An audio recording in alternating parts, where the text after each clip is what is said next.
The morning air carried the smell of pine resin and creek water when Marcus Brennan stepped out of the Cedar Ridge Ranger Station, coffee mug in hand, squinting against the pale September sun filtering through the Douglas firs.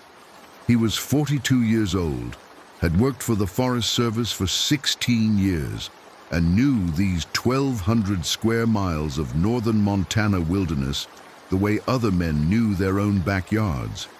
The radio on his belt crackled with static.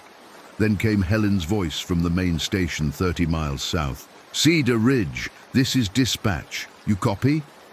Marcus keyed the radio. "Copy, Helen. Go ahead." "Just checking in. Weather Service says we might get an early snow system moving through tomorrow night. Thought you should know." "Appreciated. I'll make sure the propane's topped off." He could hear Helen smile through the radio. "You always do, Marcus. Dispatch out." Marcus took a long drink of coffee, black and bitter the way he'd learned to like it during his years working oil rigs in North Dakota before he'd gotten this job. Back then, he'd been younger, angrier, fresh out of a marriage that had collapsed under the weight of his drinking and her affair with his shift supervisor. The Forest Service had saved him in a lot of ways, given him something clean and purposeful to do with his hands and his mind. He'd started as a seasonal trail maintenance worker, learned wilderness first aid, basic search and rescue, how to read topographic maps until the contour lines made sense in 3 dimensions in his head. He'd studied bear behavior, learned to distinguish grizzly scat from black bear, memorized the protocols for food storage and human-wildlife conflict. Now, he was the senior ranger for this district, responsible for maintaining trails, checking on the handful of hunting camps and fishing cabins scattered through the backcountry, and keeping an eye on the small but growing population of grizzlies that had been moving back into this territory over the past decade. His daughter Amy was 17 now, living with her mother down in Kalispell, working part-time at a coffee shop while she finished high school.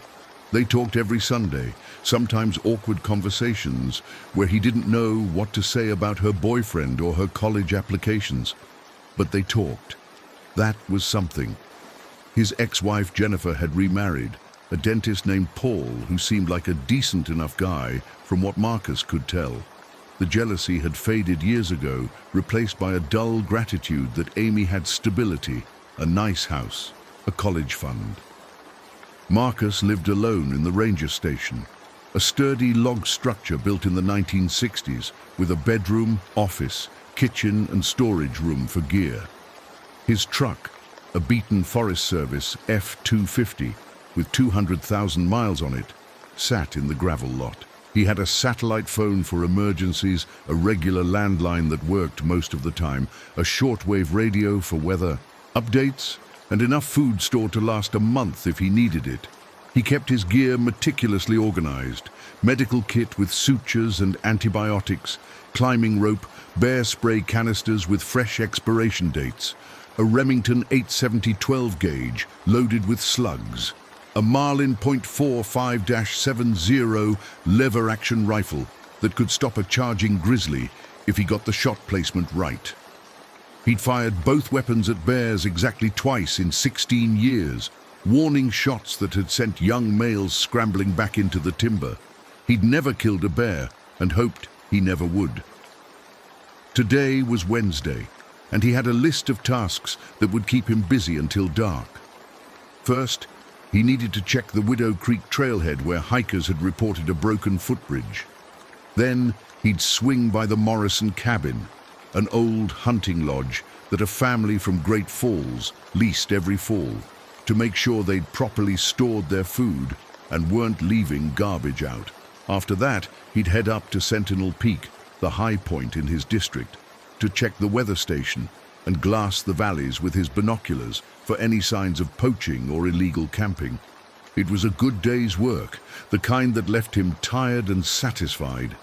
He finished his coffee, rinsed the mug in the sink, and grabbed his day pack from the hook by the door. He checked the contents by habit: water bottles, Energy bars, first aid kit, headlamp, fire starter, emergency blanket, map and compass, GPS unit, bear spray on his belt, radio charged. The rifle stayed locked in the truck unless he was heading into grizzly country on foot, which he wasn't planning today. He had the shotgun mounted in a rack behind the driver's seat, loaded but not chambered. That was standard protocol. The truck started with a diesel rattle, and he pulled out onto the narrow forest road, windows down, letting the cool air wash over him. The aspens were turning gold, bright patches against the dark green of the conifers. He'd seen a cow moose and her calf near Widow Creek last week, and a mountain lion track on the trail to Raven Lake. This was the rhythm of his work, the seasonal patterns of animals and weather, the slow accumulation of knowledge about this landscape. He thought about Amy sometimes when he was driving these roads, wondered if she'd ever want to visit for more than a weekend, if she'd ever understand why he'd chosen this life. Probably not. She was a town kid now, liked shopping malls and movie theaters, had friends with cars and weekend parties. That was fine. He didn't need her to understand. He just needed her to know he was here if she needed him. The Widow Creek trailhead was empty when he arrived, the small parking area deserted. He grabbed a toolbox from the truck bed and hiked the quarter-mile to where the bridge crossed a narrow gorge, the creek 15 feet below, rushing over black rocks. The bridge was a simple structure, 2 thick wooden beams with planks across them and cable railings on either side. One of the support cables had snapped, leaving the railing loose and dangerous. Marcus spent an hour with his drill and cable crimps, replacing the broken cable and tightening the connections, testing his weight on the railing until he was satisfied it would hold. He made notes on his clipboard, estimated materials for a full bridge replacement next summer. This one was 20 years old, showing rot in a couple of the planks. He marked them with spray paint so hikers would know to step carefully. By the time he finished, it was past noon, and he ate a protein bar standing on the bridge, listening to the creek, watching a Clark's nutcracker work over a dead snag looking for insects. The Morrison cabin was 12 miles away, on a rutted road that required 4-wheel drive and careful navigation around washouts and fallen trees. Marcus took his time, the truck rocking and groaning over the rough terrain. He'd made this drive 100 times, knew every turn and obstacle. The cabin sat in a meadow, surrounded by lodgepole pines, a substantial structure with a covered porch, woodshed, and outhouse. Smoke rose from the chimney, which meant the Morrisons were there. Marcus parked and walked toward the cabin, calling out as he approached. "Forest Service, just checking in." The door opened, and Bill Morrison stepped out. A heavy man in his 50s with a grey beard and flannel shirt. "Marcus, good to see you." They shook hands and Bill offered coffee, which Marcus accepted. Inside, the cabin was warm and cluttered with hunting gear. Bill's son Tyler was there, a lean kid in his 20s who worked construction in Great Falls, and Bill's brother-in-law Dennis, a quiet man who'd been coming on these trips for years. They were hunting elk, had tags and licenses properly displayed. Marcus checked their food storage, saw they'd hung their coolers and food bags from the bear cable he'd installed last spring, well out of reach. No garbage outside, no dirty dishes sitting around. They were doing it right. He complimented them on their setup, and Dennis mentioned they'd seen bear signs, scat and claw marks on trees, but nothing close to camp. "Probably a boar working his way through," Marcus said. "They're getting ready to den up, packing on calories. Just keep your camp clean and you won't have problems." Tyler asked about the fishing in Raven Lake, and Marcus gave him directions, warned him about the loose rock on the trail. They talked for 20 minutes, the comfortable conversation of men who shared an understanding of this landscape. And then Marcus headed back to his truck. Sentinel Peak required a 4-mile hike from the end of the road, where he parked the truck at 3 in the afternoon. He locked the rifle in the toolbox, bolted to the truck bed, kept the shotgun with him, and started up the trail with the late sun warm on his shoulders. This was his favorite part of the job, the solitary hiking through country that had barely changed since the First trappers came through 200 years ago. The trail switchbacked up through avalanche chutes, grown over with huckleberry and slide alder, then entered old-growth forest, where he walked in green shadows beneath trees that predated the Civil War. He startled a blue grouse off the trail and watched it thunder away into the underbrush. Higher up, the trees thinned, and he emerged onto the rocky spine of the peak, 9,000 feet above sea level, with views stretching 50 miles in every direction. The weather station was a small solar-powered box bolted to the rock, transmitting wind speed and temperature data to the Forest Service network. Marcus checked the connections, cleared pine needles from the solar panel, noted the readings on his clipboard. Then he sat on a flat rock and glassed the valleys with his binoculars, a slow, systematic scan, looking for anything unusual. He saw a small herd of elk on a north-facing slope, a few deer in the bottom of Clark Valley, nothing that concerned him. He was preparing to head down when he noticed something odd in the drainage below Morrison Cabin, about 2 miles from where he'd been that afternoon. Through the binoculars, he could see what looked like a disturbed area, torn up ground and broken vegetation. It was too far away to be certain, but it had the look of a bear digging site, maybe after a ground squirrel colony or roots. He made a note to check it tomorrow if he had time.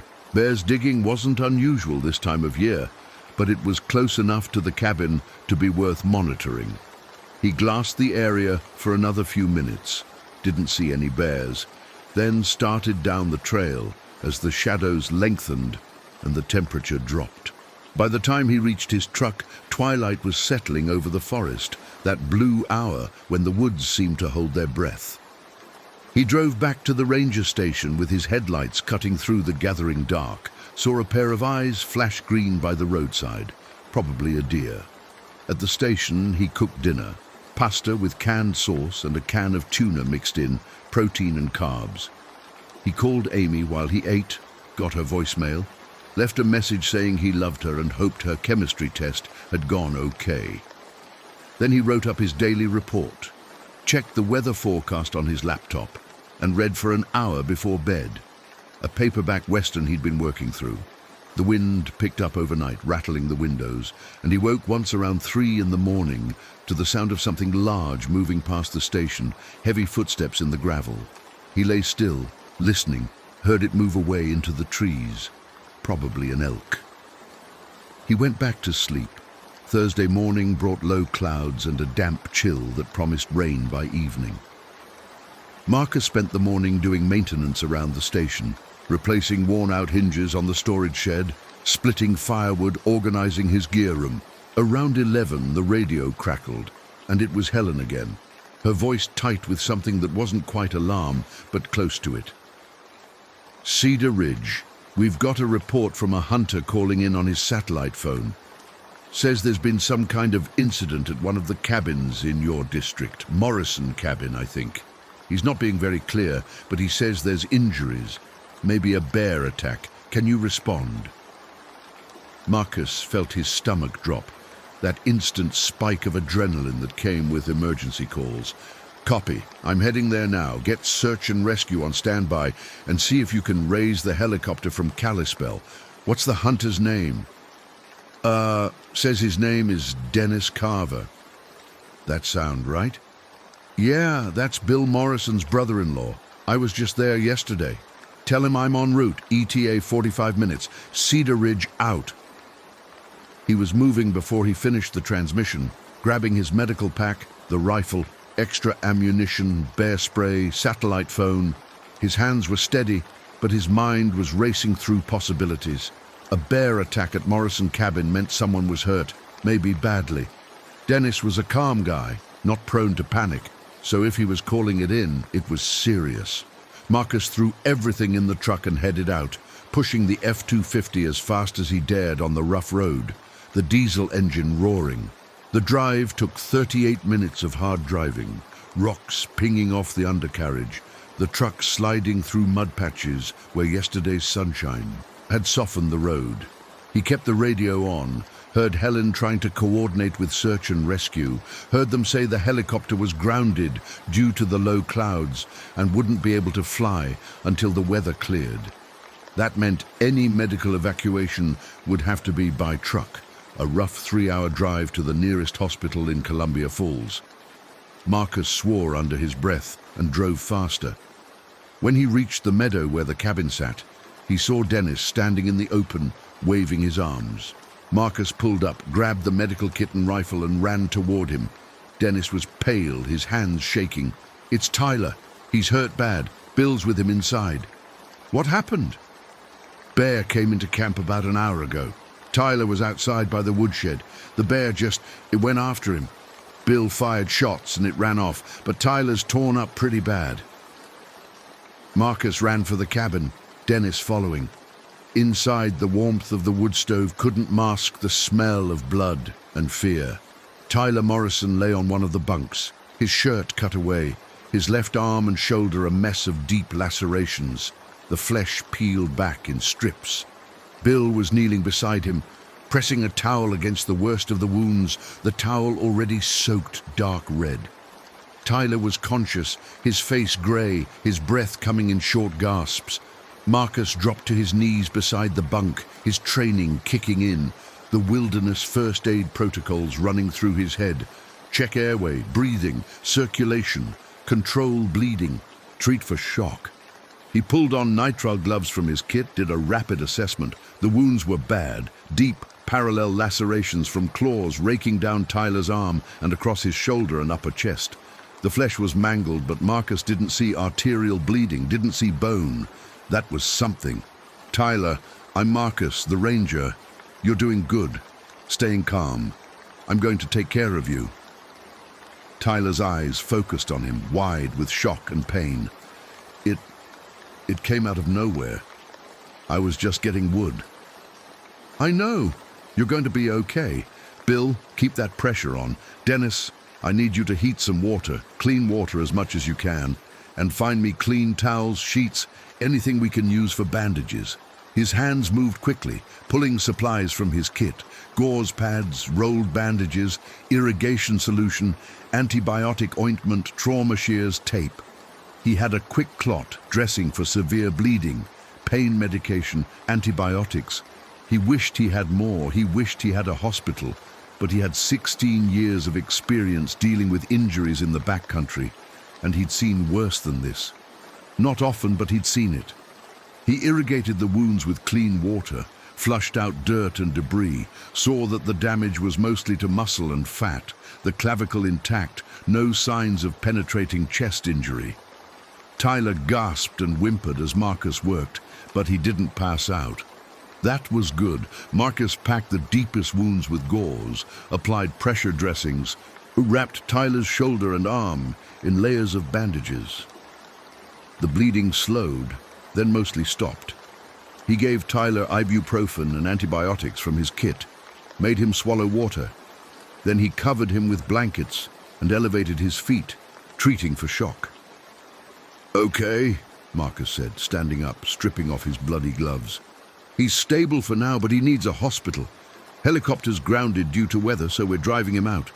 Bill, you and Dennis are going to ride in the back of my truck with Tyler. We'll make a bed with sleeping bags and pads, keep him as comfortable as possible.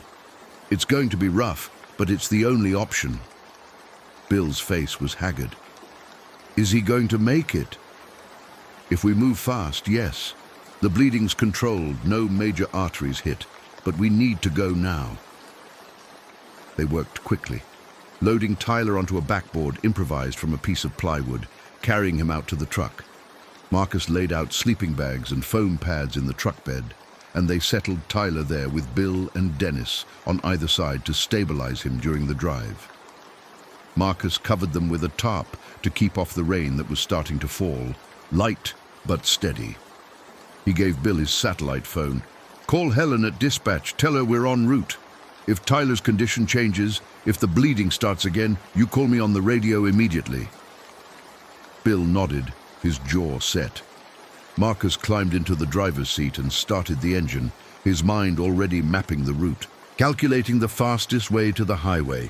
He pulled out slowly, trying to minimize the jolts and bumps, but the road was hell, and he knew every jarring impact was agony for Tyler in the back. He drove as fast as he dared, threading the truck through the narrow spots where trees crowded the road, splashing through creek crossings, wrestling the wheel through mud. Rain streaked the windshield. He radioed Helen, gave her an update, told her to have an ambulance meet them at the highway junction. Behind him in the truck bed, he could hear Bill talking to Tyler, keeping him conscious, keeping him focused. An hour into the drive, they hit a washout where the road had collapsed into a ravine. Marcus stopped, staring at the gap, his mind racing. There was no way around it. He got out, walked to the edge, saw that the road was gone for about 15 feet. The earth slumped away. He could try to build a crossing with rocks and logs, but that would take hours they didn't have. The alternative was to backtrack 10 miles and take the old logging road over Copper Ridge, a route that would add 90 minutes to the drive, but was passable. He made the decision in seconds, got back in the truck, keyed the radio. "Bill, change of plans. We're taking Copper Ridge Road. It's going to be longer and rougher. Keep Tyler warm and keep talking to him." Bill's voice came back strained but steady. "Copy." Marcus turned the truck around and headed back, pushing even harder now. The clock ticking in his head. Tyler's injuries were serious but survivable if they got him to a hospital in time. Infection was the big risk now, and shock. He glanced at his watch, calculated the drive time. 3.5 hours, maybe 4 with the detour. They could make it. They had to make it. The Copper Ridge Road was a nightmare, steep switchbacks and loose rock, the truck's tires fighting for traction. Marcus used low-range four-wheel drive, nursing the vehicle over obstacles, his hands aching from gripping the wheel. The rain picked up, turning the road into a slick mud track. Twice they nearly slid off the edge, and Marcus had to back up and try a different line. In the truck bed, Bill and Dennis braced Tyler between them, holding him steady, their bodies absorbing the worst of the impacts. Marcus could hear Dennis praying, a low murmur barely audible over the engine noise. After what felt like an eternity, they crested the ridge and started down the far side, the road marginally better here, and Marcus picked up speed. They reached the highway junction 2 hours later, and the ambulance was waiting, lights flashing. The paramedics took over with professional efficiency, transferring Tyler to a gurney, starting an IV, loading him into the ambulance. One of the paramedics, a woman in her 30s, caught Marcus's eye. "Good work. You probably saved his life." Marcus nodded, suddenly exhausted. Bill and Dennis climbed into the ambulance with Tyler, and Marcus watched it pull away, lights and sirens disappearing down the highway toward Columbia Falls. He stood in the rain for a moment, letting it wash over him, then got back in his truck. The drive back to the ranger station took another 2 hours, and by the time he arrived, it was nearly dark. He parked, went inside, stripped off his bloody clothes, and stood in the shower until the hot water ran out. Then he sat at his desk and wrote a detailed incident report, documenting everything. The call from Dennis, the condition of Tyler's injuries, the bear attack scenario, the evacuation route. He noted the approximate time and location of the attack, the response of the bear to Bill's gunshots, the weather conditions. When he finished, he called Helen and gave her a verbal update. She told him Tyler had arrived at the hospital, was in surgery, prognosis good. Marcus felt some of the tension drain from his shoulders. He heated a can of soup, forced himself to eat, then lay down on his bunk fully clothed. Sleep didn't come easily. He kept seeing Tyler's torn flesh, kept hearing the pain in his voice, and he kept thinking about the bear. A bear that walked into a hunting camp in broad daylight and attacked a person was a problem. It could be a defensive attack if Tyler had surprised the bear, but Dennis had said Tyler was just getting firewood out in the open. That sounded more like bold behavior, maybe a bear that had lost its fear of humans or associated them with food. Either way, it needed to be investigated.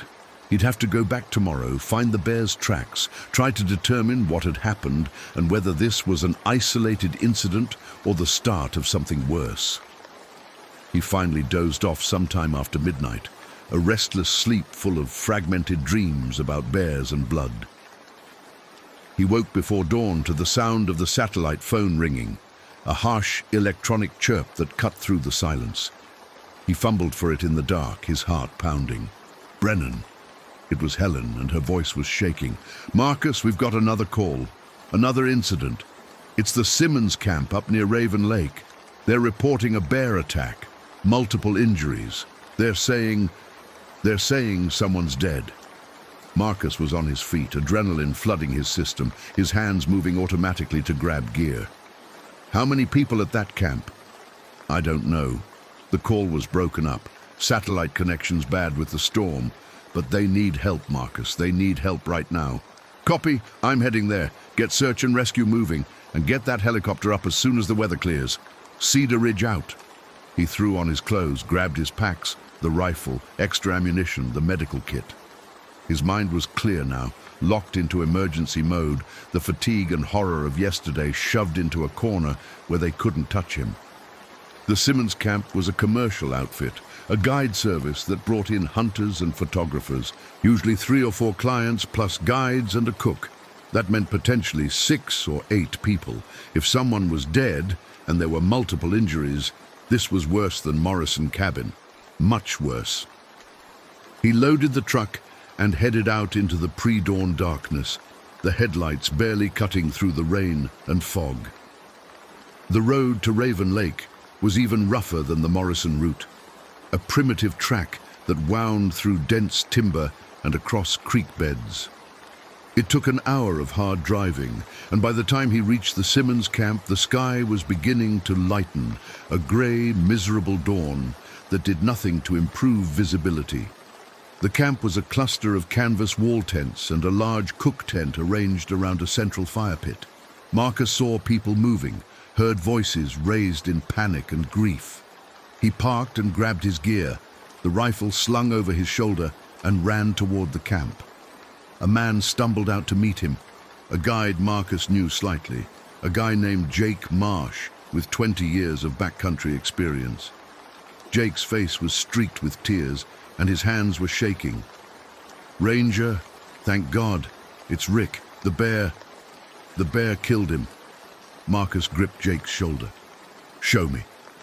They walked into the camp, and Marcus saw the others gathered around one of the tents. 3 clients huddled together, an older man and 2 younger guys, all of them looking shell-shocked. A woman in cook's clothes was sitting on a log, rocking back and forth, her arms wrapped around herself. And on the ground near the cook tent, covered with a tarp, was a shape that could only be a body. Jake led him there and lifted the tarp. Marcus had seen death before, car accidents and heart attacks and 1 suicide, but nothing had prepared him for this. Rick Simmons, the owner of the guide service, a man Marcus had known for a decade, was almost unrecognizable. The bear had mauled him with savage ferocity, his face and skull crushed, his chest cavity torn open. The ground beneath him was dark with blood, soaking into the dirt. Marcus looked for a long moment, forcing himself to see it, to document it in his mind. And then he gently replaced the tarp. "Tell me what happened." Jake's voice was hollow. "Rick got up early, maybe 4:30, to start the fire and get coffee going. I heard him moving around, didn't think anything of it. Then I heard him yelling, shouting, and I heard something big crashing around.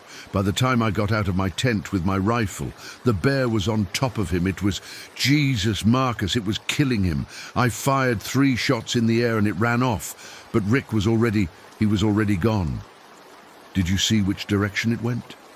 "West toward the ridge, fast. It was a big bear, dark fur, maybe 7 feet, grizzly." "Anyone else hurt?" "Marcy, the cook. She's got some scratches on her arm. She tried to pull Rick away and the bear swiped at her. Not bad, but she's in shock." Marcus walked over to the woman on the log, knelt down beside her. "Marcy, I'm Marcus Brennan, the ranger. Let me see your arm." She held it out wordlessly. The scratches were superficial, 3 parallel lines across her forearm, not deep. He cleaned them with antiseptic from his kit, applied antibiotic ointment and a bandage. "You're going to be okay. You did a brave thing trying to help Rick." She looked at him with hollow eyes. He was screaming. I couldn't just let it." "I know. You did the right thing." He stood up, looked around the camp, his mind processing the scene. A bear attacking a camp at dawn, killing a man, was extraordinarily dangerous behavior. This wasn't a surprised sow with cubs, wasn't a bear defending a food source. This was predatory aggression. Combined with yesterday's attack at Morrison Cabin, it painted a picture that made his blood run cold.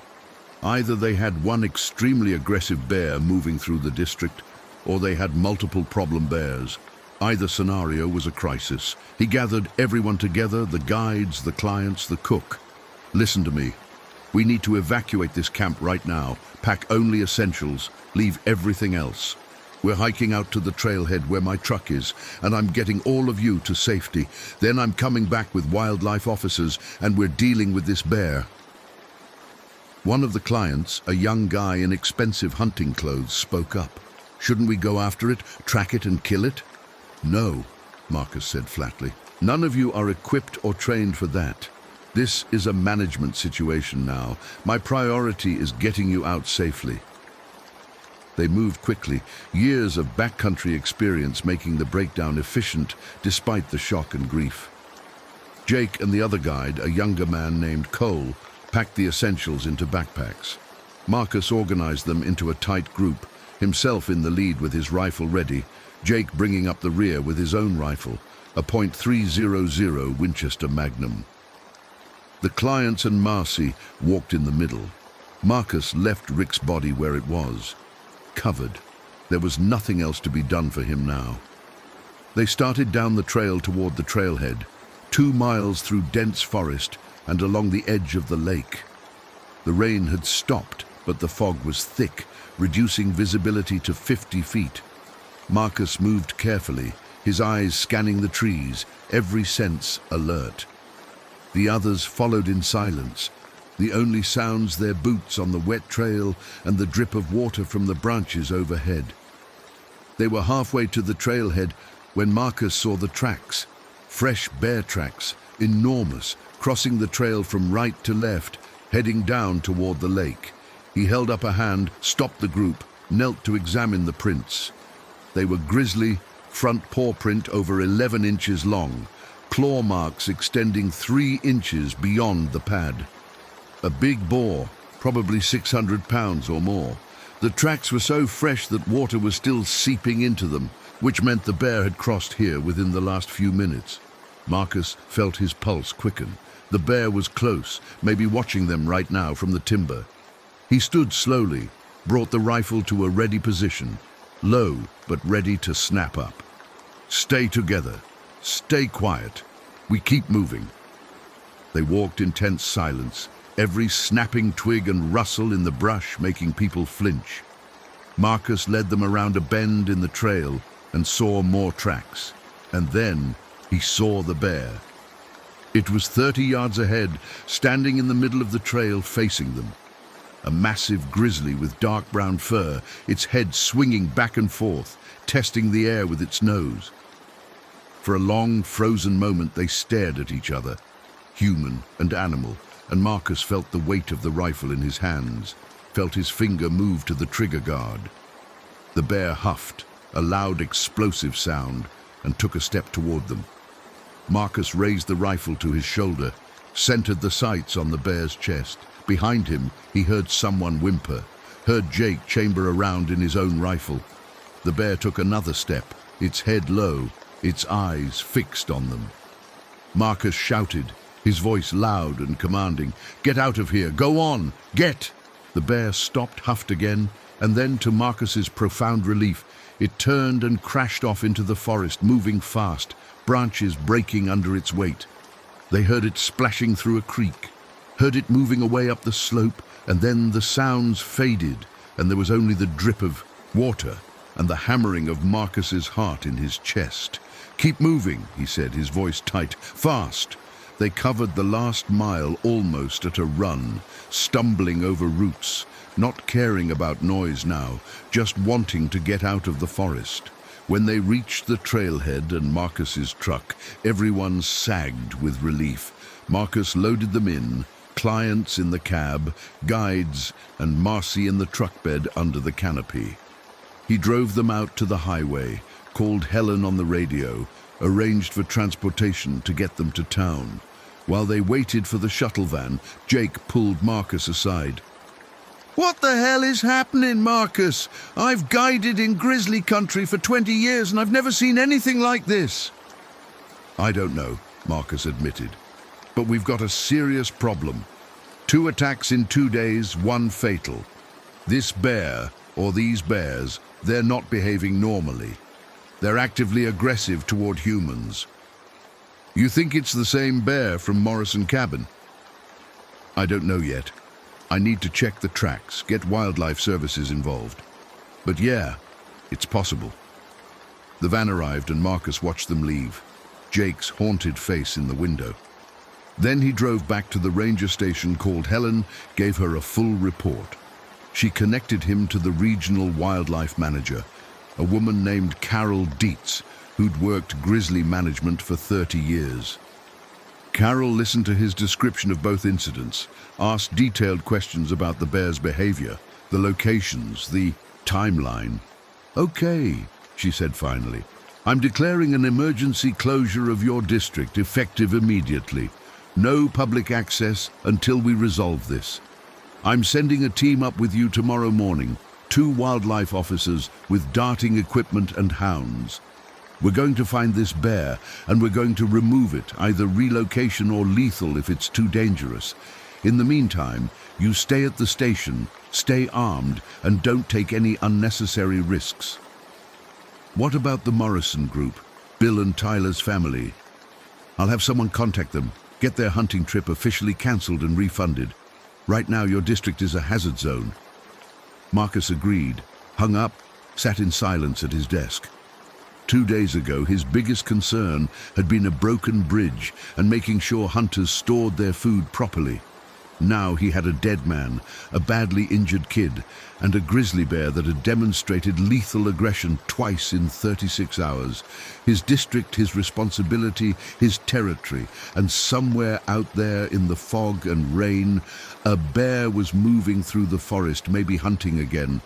He spent the rest of the day preparing. He checked his weapons, cleaned and oiled the rifle and shotgun, loaded extra magazines. He inventoried his ammunition, made sure his bear spray was accessible, charged his radios and GPS unit. He pulled out his topographic maps and marked the locations of both attacks, studied the terrain, tried to think like a bear. If it was the same animal, where would it go? Bears had huge home ranges, sometimes hundreds of square miles. A boar moving through could cover 20 miles in a day without effort. But something was keeping this bear in this area. Food, probably. The hunting camps and cabins represented potential food sources, especially if the bear had learned to associate humans with food.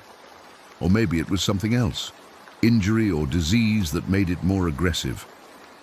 Marcus had heard stories of bears with abscessed teeth attacking humans, the pain making them unpredictable and dangerous. He'd know more tomorrow when the wildlife team arrived. For now, all he could do was wait.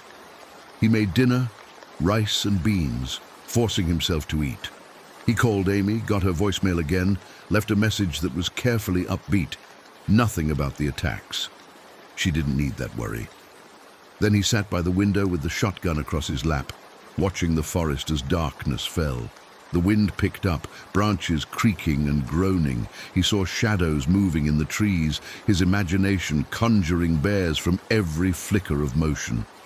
Around midnight, he heard something heavy walking around the station, the same sounds he'd heard 2 nights ago. He turned on the outside floodlights and saw nothing, just the empty gravel lot and the wall of trees beyond. But the sounds continued, circling the station, and Marcus sat very still with his finger on the shotgun safety, waiting. After 10 minutes, the sounds moved away, fading into the forest, and Marcus exhaled slowly. It could have been an elk, it could have been a moose, or it could have been the bear checking him out, learning his patterns. He didn't sleep that night, just dozed in his chair with the shotgun close, jerking awake at every sound. Dawn came slowly, grey and cold, and at 7 in the morning he heard vehicles approaching. 2 Forest Service trucks pulled up, and 4 people climbed out. Carol Dietz, a compact woman in her 50s with steel-grey hair, 2 wildlife officers named Pete and Sarah, both young and fit with sidearms and rifles, and a houndsman named George with 3 Karelian bear dogs in kennels in the back of his truck. The dogs were barking and lunging against their crates, eager to work. Marcus met them outside, shook hands, laid out his maps on the hood of his truck. "Okay," Carol said, studying the maps. 2 attack sites, Morrison Cabin and Simmons Camp. Distance between them is roughly 8 miles as the crow flies, but probably 12 or 15 following terrain. Timeline is 2 days apart. Marcus, you said you saw tracks this morning at Simmons Camp. Yesterday morning, yeah, big tracks, fresh. The bear was on the trail between the camp and the trailhead, moving toward the lake. That's our starting point, George said. We go to Simmons Camp, pick up the trail, let the dogs work it. If it's still in the area, we'll find it. They loaded into 2 trucks, Marcus leading with Carol and George, Pete and Sarah following in the second truck with the dogs.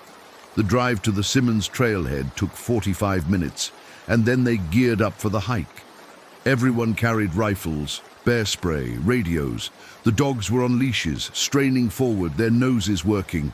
They started up the trail in single file, George and the dogs in front, then Marcus, then Carol, then Pete and Sarah. The dogs hit scent within 100 yards and went crazy, baying and pulling, their tails rigid. George let them work, following as they tracked back and forth across the trail, noses to the ground. They reached the spot where Marcus had seen the bear yesterday, and the dogs went ballistic, circling and whining. "He was right here," George confirmed. "Fresh scent, probably less than 24 hours old, heading west-northwest toward the ridge." They followed the dogs off trail now, pushing through dense underbrush and deadfall, climbing steep slopes. The bear's trail was clear to Marcus's experienced eye once they were on it. Broken branches, disturbed duff, claw marks on trees where it had marked territory. They climbed for 2 hours, the dogs baying steadily, and crested a ridge that looked down into a drainage choked with alders and willows. George called a halt, studied the terrain. "If I was a bear, I'd bed down in there. Thick cover, water source, good visibility of approaches. We go in there, we're asking for trouble." "Adine, so what do we do?" Carol asked. "We set up an ambush. We've got wind in our favor, coming up slope. We send the dogs in to push the bear out, and we set up shooters at the likely exit points. If the bear comes out, we dart it if we have a clean shot, put it down if it charges." "I don't like it," Pete said. "Too many variables. What if the bear doesn't run? What if it goes after the dogs?" "That's a risk," George admitted. "But these are good dogs, trained for this. They'll bay and harass, keep their distance, and we'll be covering them." Marcus looked down into the drainage, felt a cold weight in his stomach. This was the moment. They were going to confront the bear, and someone could get hurt or killed. But what choice did they have? The bear had already killed 1 person and mauled another. It had to be stopped. "Let's do it," Carol decided. "Pete, you and Sarah set up on that outcrop to the north. Marcus and I will take the south side. George, you and the dogs come in from the east. Push it west if you can. Everyone stay on radio." They moved into position, Marcus and Carol finding a spot behind a fallen log with clear sightlines into the drainage. Carol had a dart rifle, a modified shotgun that fired syringes loaded with immobilization drugs. Marcus had his .45-70 loaded with hard-cast solids that would penetrate deep into a bear's vitals. They waited in tense silence, hearing George talking to his dogs, hearing the dogs start to bay and howl as he released them into the drainage. The noise was immediate and explosive. The dogs crashed through the brush, their voices rising in a frenzied chorus. Marcus strained to see movement, his finger on the trigger, his heart pounding. He heard something big moving in the alders, heard branches breaking, heard a bear roar. A sound that made his hair stand up, deep and guttural and full of rage. The dog's baying intensified, and then Marcus saw the bear. It burst out of the drainage 50 yards to his right, running upslope, a huge, dark shape, moving with shocking speed. Carol swung her dart rifle, tracking it, fired.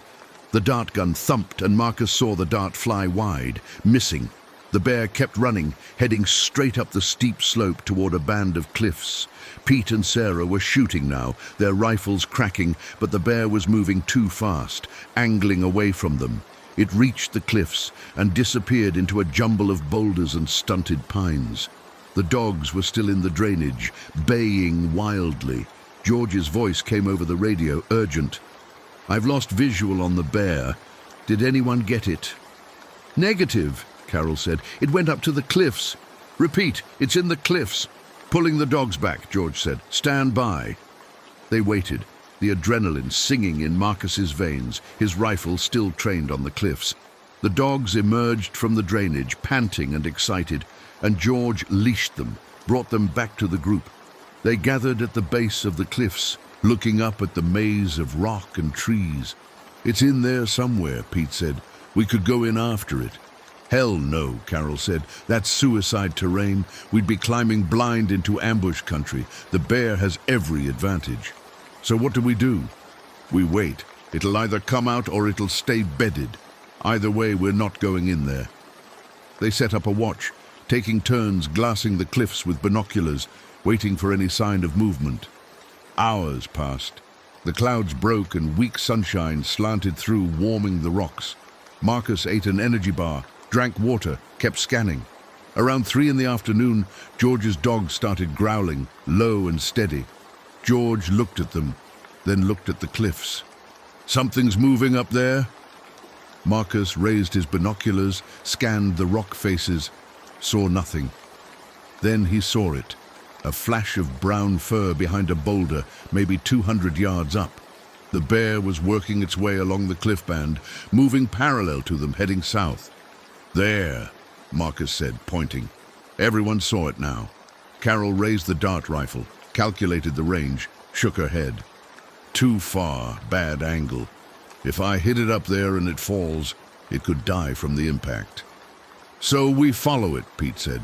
They packed up and started moving, keeping the bear in sight, staying below the cliffs. The bear moved steadily, sometimes visible, sometimes hidden behind rock. It seemed to know they were there, seemed to be leading them. Marcus didn't like it. This felt wrong, felt like they were being drawn into something. They followed for over an hour, the terrain getting rougher, the cliffs funneling them into a narrow valley choked with deadfall and creeks. Marcus was in the lead now, Carol and the others strung out behind him. He climbed over a tangle of fallen trees, dropped down into a creek bed, and froze. There, 30 feet ahead, standing in the middle of the creek, was the bear. It was facing him, its head lowered, its eyes locked on his. Marcus had just enough time to register the sheer size of it, the power coiled in its shoulders before it charged. He brought the rifle up, no time to aim properly, fired from the hip. The 45-70 roared, and the bullet hit the bear somewhere in the chest, but it didn't stop. The bear was on him in 3 bounding strides, a blur of fur and muscle and fury. Marcus tried to work the lever, tried to chamber another round, but the bear hit him like a truck. The impact drove him backward into the creek, the icy water shocking, the bear's weight crushing him. He felt claws raking his shoulder, felt hot breath and the snap of jaws near his face. He screamed, a raw sound of terror and pain, and tried to protect his head with his arms. The bear bit down on his left forearm, its teeth puncturing through his jacket and into flesh, grinding against bone. Marcus thrashed, kicked, felt the bear's weight shift. Then there was a rifle shot, close and deafening, and another. The bear let go of his arm, swung its head toward the new threat. Marcus rolled away, splashing in the creek, his arm useless and screaming with pain. More shots, a rapid volley, and the bear roared and lunged toward Carol and Pete, who were firing as fast as they could work their bolts. Sarah was there too, her rifle up, firing. The bear took multiple hits, staggered, spun in a circle. It tried to charge again, but its legs gave out, and it collapsed into the creek, water foaming red around it. It thrashed once, twice, then lay still. Marcus was on his hands and knees in the water, gasping, his vision swimming. Carol was beside him, her hands on his shoulders. "Marcus, stay with me! Stay with me!" He looked down at his arm, saw the torn fabric of his jacket, saw blood pulsing from puncture wounds. The pain hit then, a wave of agony that made him retch. Carol was yelling into her radio, calling for emergency extraction. Pete and Sarah were covering the bear with their rifles, making sure it was dead. George was securing his dogs, who were barking and snarling at the downed bear. Marcus tried to speak, his voice a croak. Is it dead?" "It's dead," Carol said. "You're going to be okay. We're going to get you out." Pete came over, helped Carol move Marcus away from the bear, up onto the creek bank. They laid him down, and Carol opened her medical kit, started cutting away his jacket and shirt. The wounds were bad, deep punctures and lacerations on his forearm and shoulder, blood flowing freely. Carol packed them with gauze, applied pressure, her face grim. "Pete, Sarah, we need to carry him out. Spine board, now." They immobilized Marcus's arm against his chest, strapped him to a backboard, and started the long carry-out. It was a nightmare journey, 4 people taking turns carrying the board over deadfall and up steep slopes. Marcus drifting in and out of consciousness, the pain a constant red presence. It took 3 hours to reach the trailhead, and there was an ambulance waiting, lights flashing. Paramedics took over, started IVs, gave him morphine that dulled the edges of the pain. He heard Carol talking to someone, heard her say the bear was dead, shot 7 times, a mature male grizzly, probably 8 years old, 630 pounds estimated weight.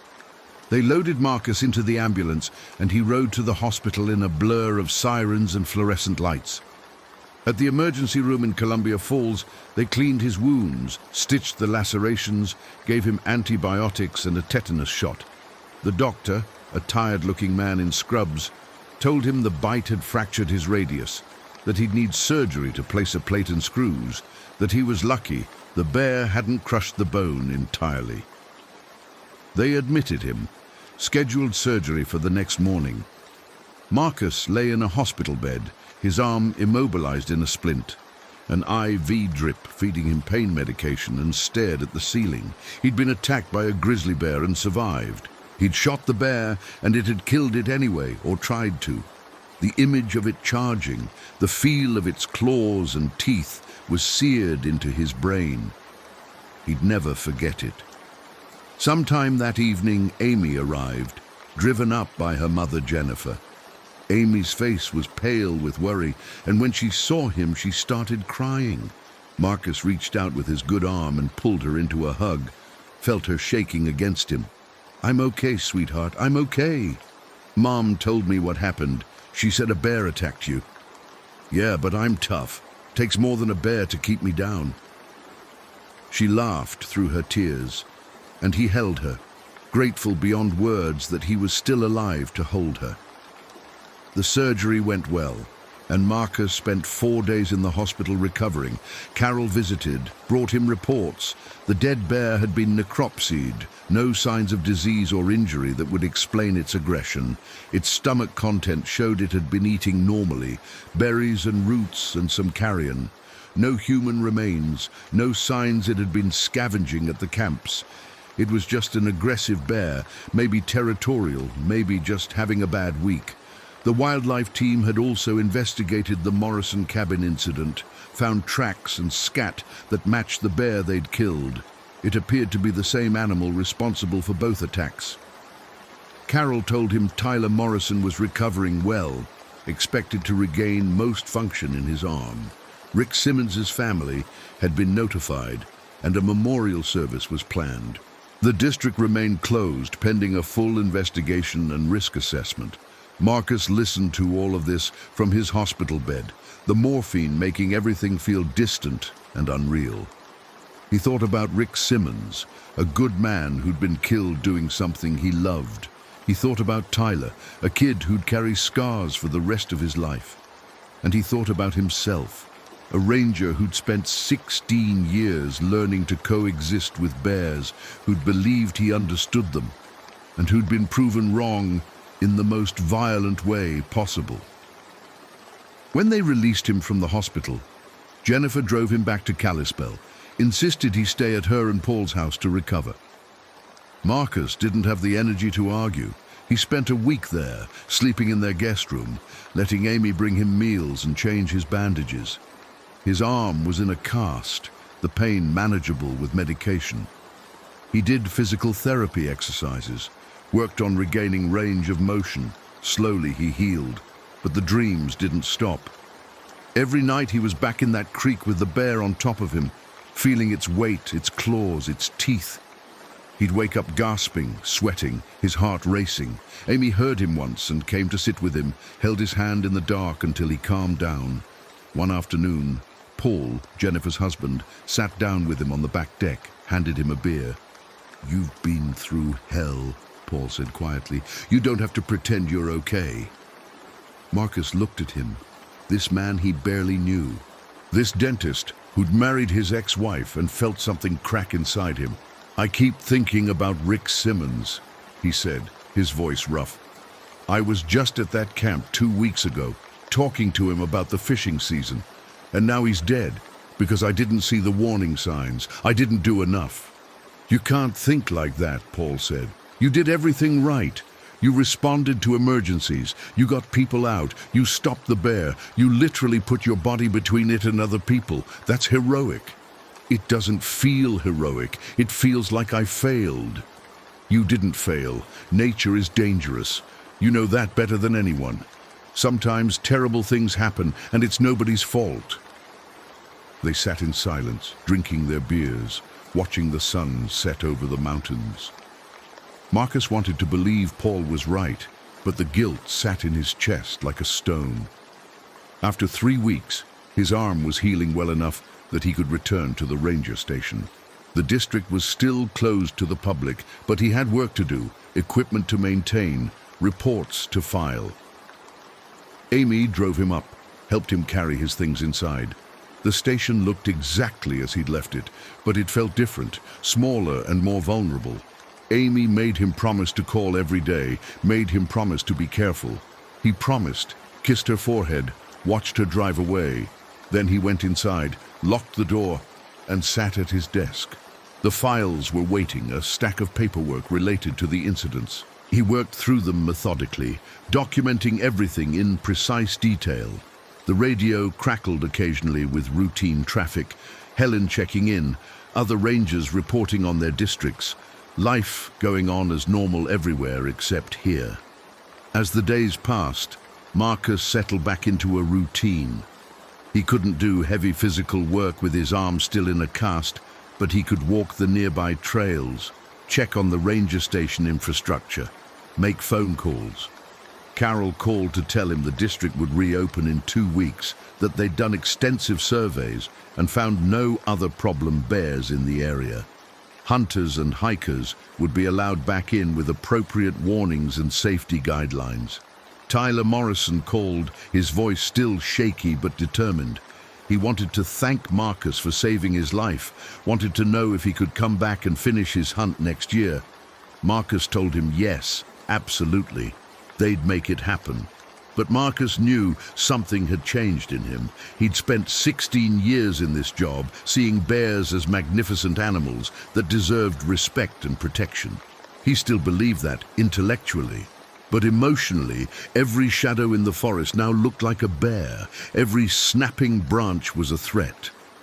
He walked the trails with his rifle always in hand, his finger near the trigger. He slept poorly, waking at every sound. He'd been broken by the attack in a way he couldn't quite articulate, and he didn't know if he'd ever fully recover.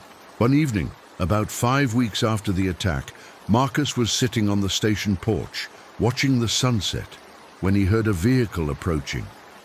A truck pulled up and Jake Marsh climbed out, the guide from the Simmons camp. Jake looked older than Marcus remembered, his face lined with grief.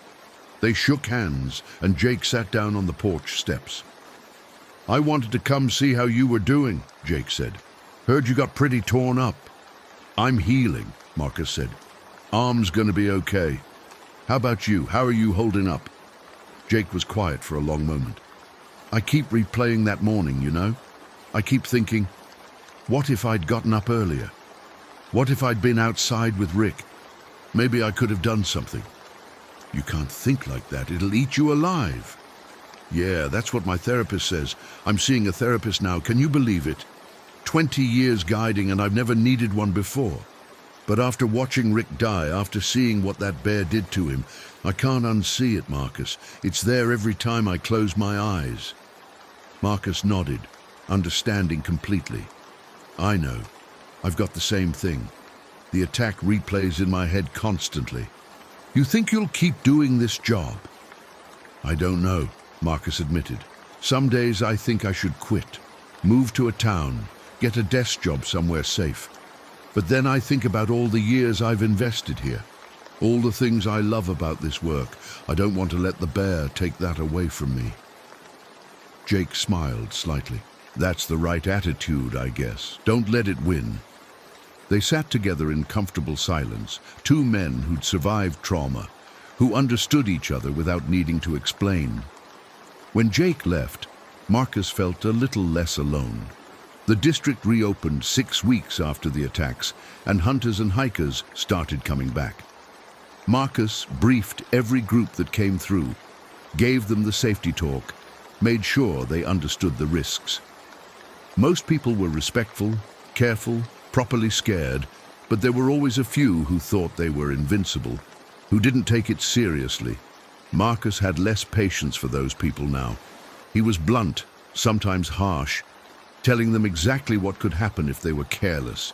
If they didn't like his tone, they could go somewhere else. He wasn't going to be responsible for another death. Fall turned to winter, and snow started falling in the high country. The bears began denning up, disappearing into their winter sleep. The forest grew quiet, and Marcus's workload shifted to winter patrols, checking for poachers, maintaining the winter trails for snowmobilers and cross-country skiers. His arm healed, the cast came off, and he regained most of his strength and mobility. The physical scars faded to white lines on his skin. The psychological scars took longer. He continued to have nightmares, continued to wake up in the middle of the night convinced there was something outside his door. He started seeing a counselor, a woman in Kalispell who specialized in trauma. She helped him work through the guilt, the hypervigilance, the intrusive memories. Slowly, incrementally, he began to feel more like himself. But he'd never be exactly the same person he'd been before the attack. That Marcus Brennan had died in the creek with the bear's jaws on his arm, and this new Marcus was harder, more cautious, more aware of his own mortality. By the time winter settled in fully, deep snow covering the trails and ice forming on the creeks, Marcus had made a decision. He was going to stay. He was going to keep doing this job, keep protecting this landscape, keep educating people about living safely in bear country. Not because it was easy, but because it was important, because despite everything that had happened, he still loved this place, still believed in the value of wilderness, still thought that humans and bears could coexist if people were smart and respectful. He'd carry the scars, physical and psychological, for the rest of his life. He'd never forget Rick Simmons, never forget the sound of Tyler Morrison's screams, never forget the moment the bear charged him in the creek. Those memories were part of him now, woven into who he was, but they didn't own him. He'd survived, and that meant he had a responsibility to use what he'd learned, to help others avoid the same fate. On a cold December evening, with snow falling softly outside and a fire crackling in the wood stove, Marcus sat at his desk and wrote a letter to Amy. He told her about his decision to stay, told her why it mattered to him, told her he understood if she didn't agree but hoped she could support him. He told her he loved her, that she was the best thing he'd ever done with his life, that knowing she was safe and happy made everything else bearable. He sealed the letter and set it aside to mail tomorrow. Then he put on his coat and boots, took his rifle, and walked out into the snow. The forest was peaceful, the storm muffling all sound, the world reduced to falling snow and dark trees, and the crunch of his boots on fresh powder. He walked to the edge of the clearing where the ranger station sat, looked back at the warm glow of light from the windows, then looked out into the forest. Somewhere out there, deep in dens under the snow, bears were sleeping. Come spring, they'd emerge, hungry and restless, and the cycle would begin again. There would be encounters, conflicts, maybe more attacks.